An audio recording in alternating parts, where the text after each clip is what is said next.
Hello दोस्तों, आप सभी का स्वागत है मेरे यूट्यूब चैनल में। आज की कहानी है तुम मेरा जुनून हो, भाग 72।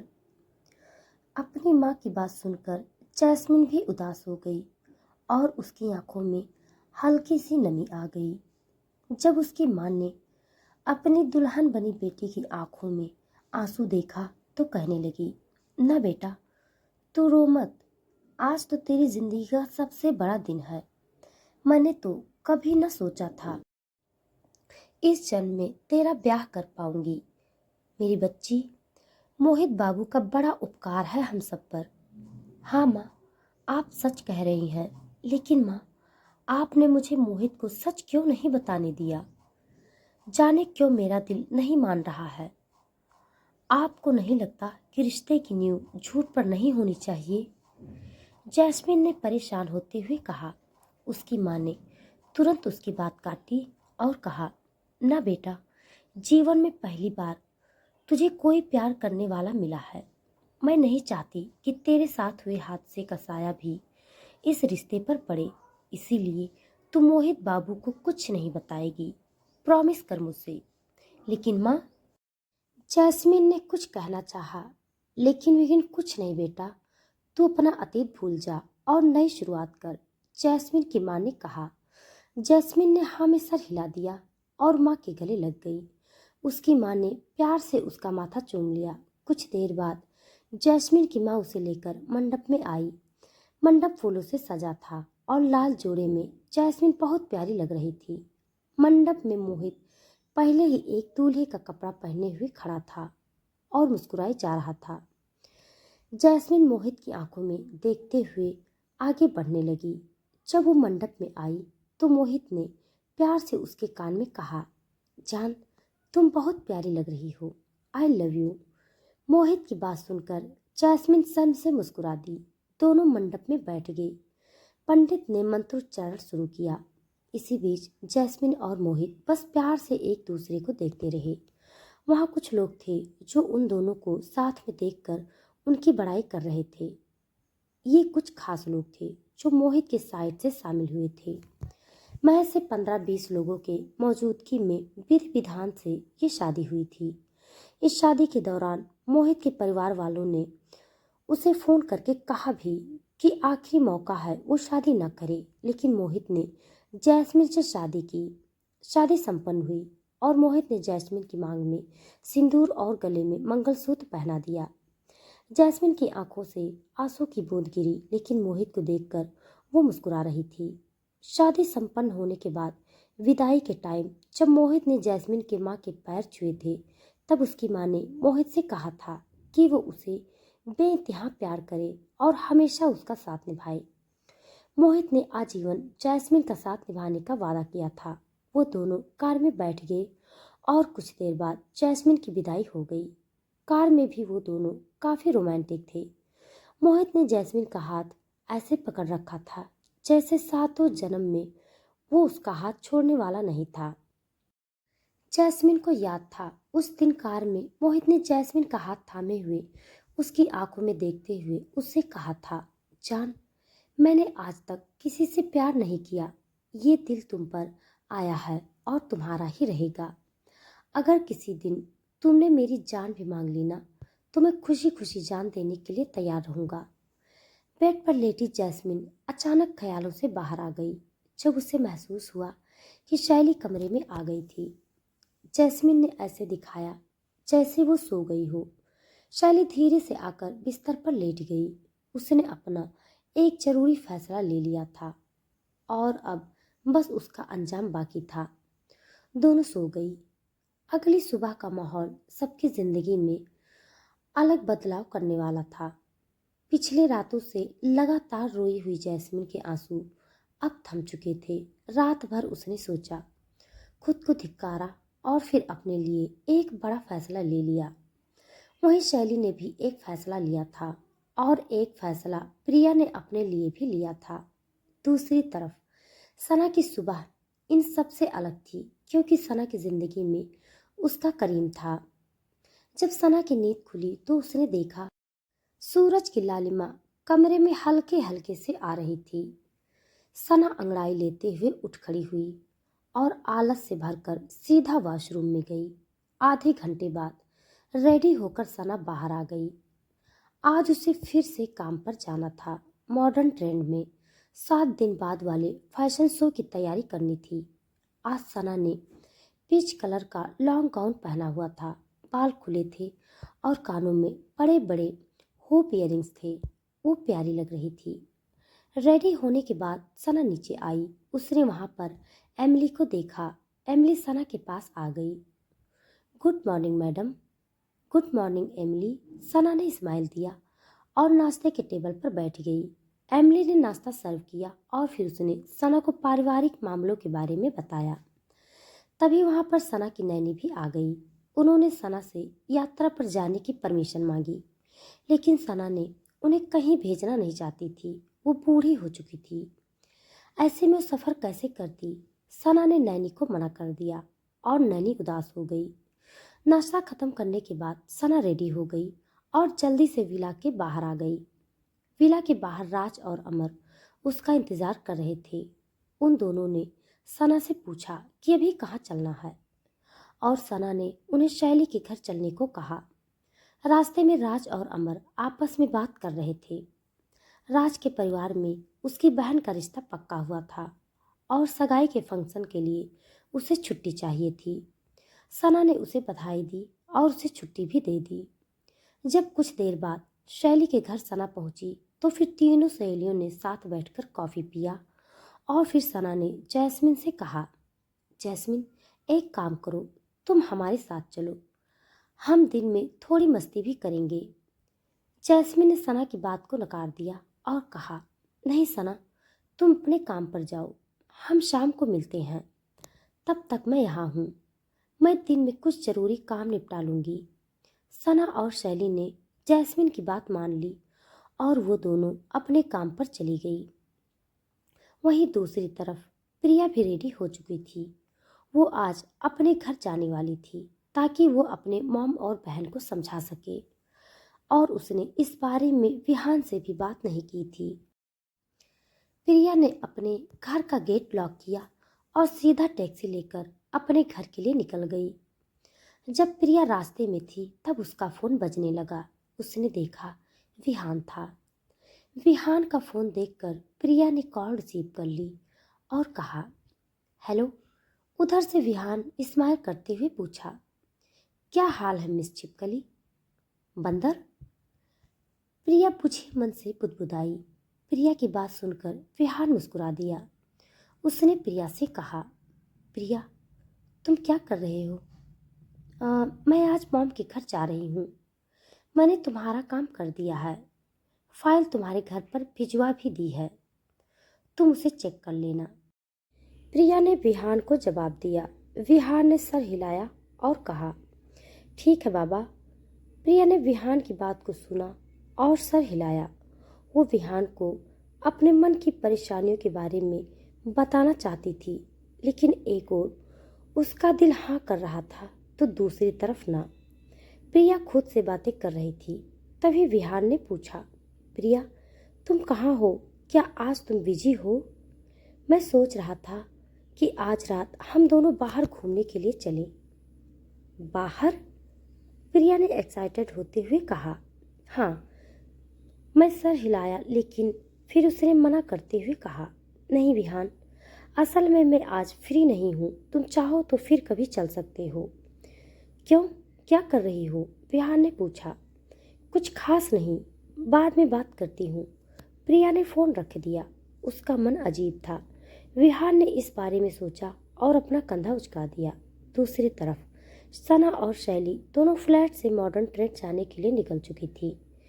जैस्मिन शैली के फ्लैट पर अकेली थी और मोहित के साथ बिताए प्यार भरे लम्हों को याद करते हुए मोहित से सवाल कर रही थी। इधर जैसे ही शैली और सना मॉडर्न ट्रेड पहुंचे, उन्हें कंपनी के बाहर ही रवीश मिल गया। रवीश को देखकर सना और शैली ने उसे ग्रीट किया। तभी रवीश ने सना से पूछा, मिस सना, आपको आपका केविन पसंद तो आया होगा? शायद मैं यही उम्मीद कर सकता हूँ। सना मुस्कुराई और कहा, हाँ अच्छा है, बट मैं उसे अपने अकॉर्डिंग थोड़ा सा डिज़ाइन करना चाहूँगी। ओह, ऐसा है? फिर ठीक है, मेरी परमिशन है, रवीश ने मुस्कुराकर कहा। उसने सना से कुछ देर और बातचीत की और शैली भी वहाँ पर ही थी। कुछ देर बाद शैली और सना केबिन में आ गई। केबिन में आने के बाद सना ने केबिन को चारों तरफ से देखा और शैली से कहा, शैली, तुम्हें क्या लगता है हम इस केबिन का डेकोर कैसा कर सकते हैं? शैली ने कहा, क्यों न हम वॉल्स पर लाइटिंग करवा दें और इस साइड की वॉल्स के ऊपर बड़ी सी पिक्चर तुम्हारी लग जाए। सना उसके विचार पर विचार करने लगी। उन दोनों ने तरह तरह के डिज़ाइन के बारे में बातचीत की और आखिरकार सना और शैली ने मिलकर पूरा सेटअप तैयार कर लिया।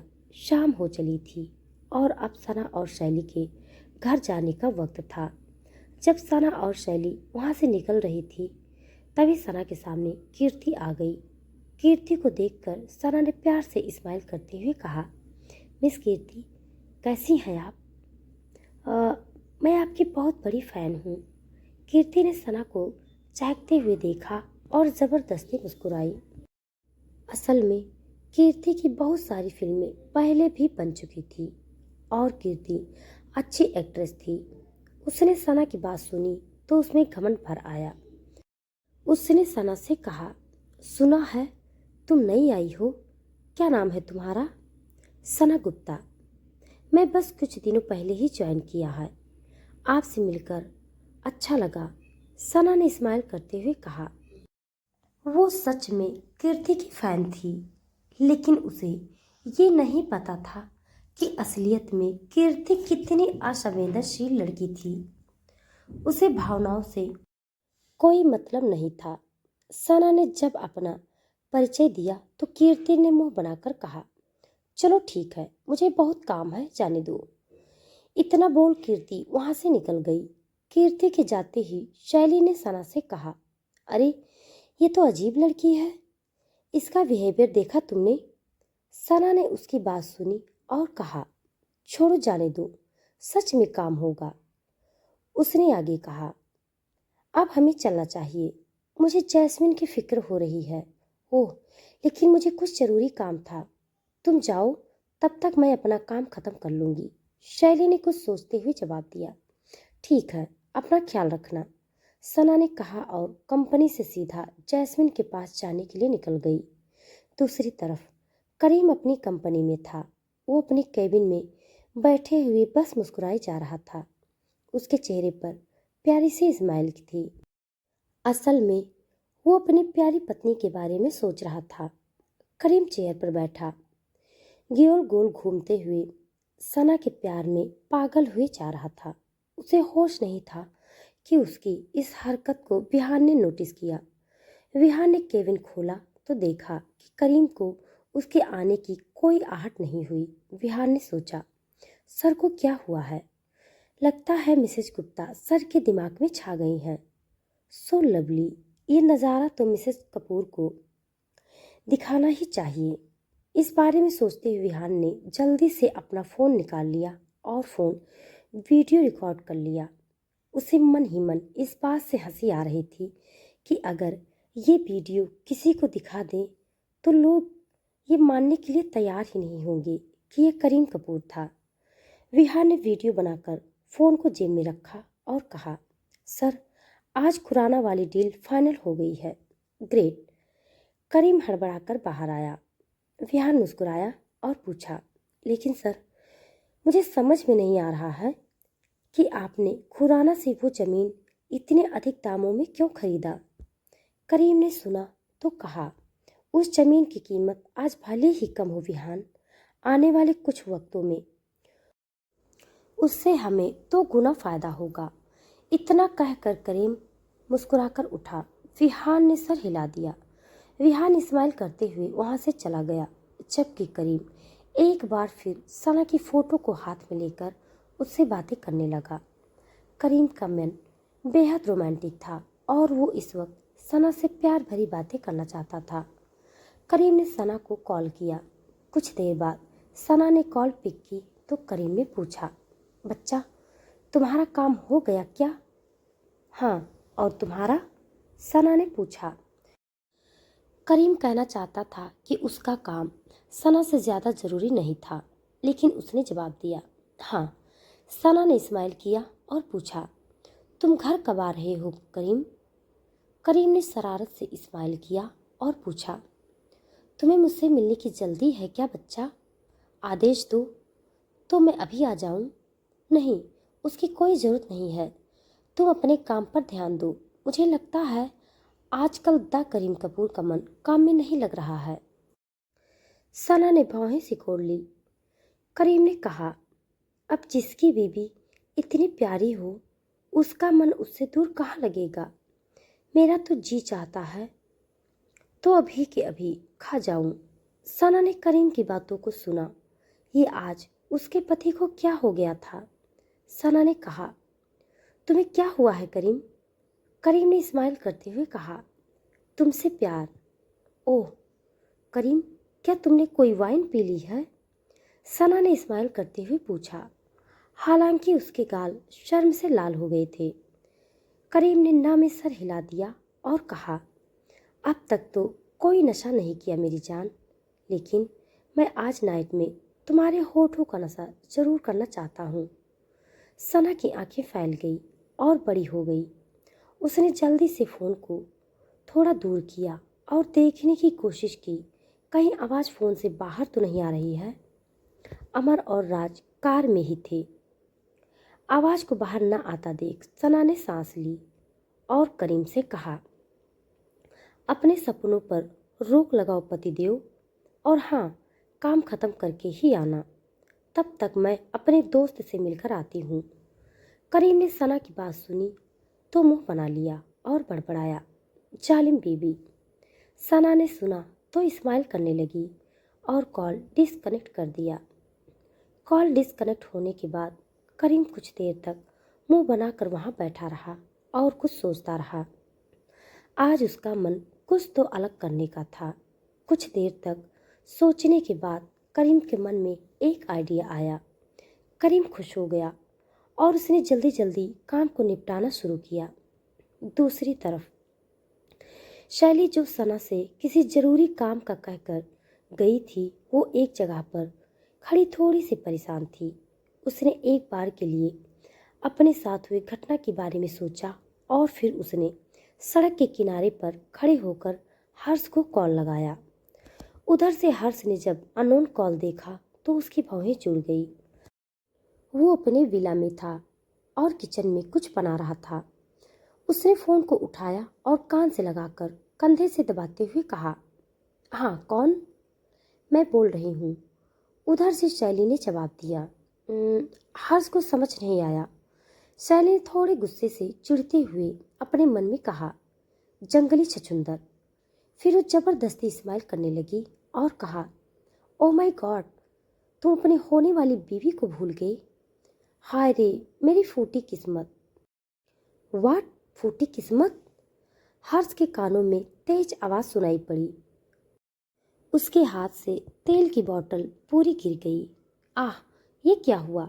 हर्ष चिढ़ गया। तभी फोन पर शैली ने कहा, तुम्हारी किस्मत भी फूट गई क्या? हर्ष ने उसकी बात सुनी और सर ना में हिला दिया। ये लड़की क्या पागल थी? खैर, जो भी हो, हर्ष के चेहरे पर स्माइल थी और हर्ष ने शैली से कहा, होने वाली बीबी, क्या तुम मुझसे शादी करने के लिए रेडी हो? Miss loud speaker. ओह, मेरा नाम शैली है, लाउड स्पीकर नहीं। अगर तमीज से बात करोगे तभी शादी करूंगी, शैली ने गुस्सा और भाव दिखाते हुए कहा। हर्ष ने उस लड़की की बात सुनी और कहा, हे, मेरा नाम भी हर्ष है। तुम चाहो तो प्यार से बाबू, सोना, मोना या चुन्नू मुन्नू बुला सकती हो। ये जंगली छछूंदर क्या है? मैं तुम्हें जंगली दिखाई देता हूँ? हाँ, तुम दिखाई भले न देते हो, लेकिन पूरे के पूरे जंगली हो, जंगली छछूंदर, शैली ने फोन पर चिल्लाते हुए कहा। हर्ष ने गुस्से से सर हिलाया और कहा, ओह मिस लाउड स्पीकर, माना कि मैं शादी करना चाहता हूँ तुमसे, लेकिन अगर तुमने मुझे एक और बार जंगली छछूंदर कहा तो शादी कैंसिल। शैली ने यह सुना तो उसे गुस्सा आ गया और उसने कहा, ओ मिस्टर जंगली छछूंदर, तुमसे शादी करने के लिए मरे नहीं जा रही हूं मैंने हाँ कर दी है। अब अगर तुम्हें शादी करनी हो तो आगे का प्लान सोचना और बता देना। उस दिन की तरह मेरे कमरे में घुस मत आना। रखो फोन। शैली ने चिल्लाकर अपना फोन काट दिया। हर्ष ने स्माइल किया और बड़बड़ाया, जंगली छछूंदर, नॉट बैड। वो मुस्कुराया और मेड को बुलाकर किचन साफ करने के लिए बोल दिया और खुद चला गया अपना प्लान सोचने। दूसरी तरफ सना जैस्मिन के साथ थी। जैस्मिन चुपचाप किचन में सना और अपने लिए कॉफ़ी बना रही थी। जैस्मिन चुप थी और सना भी, दोनों आमने सामने थी। कुछ देर की चुप्पी के बाद सना से पूछा, जैस्मिन, कब तक ऐसे चुप रहोगी? बताओ ना, क्या हुआ है तुम्हारे और मोहित भाई के बीच? अगर तुम हमें कुछ बताओगी नहीं तो हम तुम्हारी मदद कैसे करेंगे? जैस्मिन ने सना की बातों का जवाब नहीं दिया। सना जैस्मिन के करीब गई और उसके दोनों हाथों को पकड़कर अपनी तरफ किया और प्यार से कहा, तुम मुझे मानती हो ना अपनी दोस्त? मुझे बताओ क्या समस्या है? मैं जानती हूँ कोई छोटी बात नहीं होगी। तुम इतनी समझदार हो। ऐसी कौन सी गलती कर दी तुमने जो मोहित भाई से इतनी बड़ी लड़ाई हो गई है? सना के बार बार सवाल पूछने पर जैस्मिन के मन में मोहित के कहे शब्द गूंजने लगे। उसकी आंखों के सामने वो पल आने लगे जब जब उसे लोगों ने ब्लैकमेल किया था। जैस्मिन की आंखों में आंसू भर रहा था और उसके दिमाग में सब गूंजने लगा। और अचानक उसने अपने कानों पर जोर से हाथ को रखा और कान ढकते हुए जोर से रोते हुए चिल्लाई, स्टॉप इट। मैं कोई बाजारू औरत नहीं हूँ मैं कोई बाजारू औरत। सना ने जैस्मिन के मुंह से ये शब्द सुने और उसकी आंखें हैरानी से बड़ी हो गई। तो दोस्तों, आज के लिए बस इतना। इसके आगे का भाग जानने के लिए आप सब मेरे साथ बने रहिए। हमारी कहानी आप सबको कैसी लग रही है कमेंट बॉक्स में ज़रूर बताइएगा। तब तक के लिए धन्यवाद।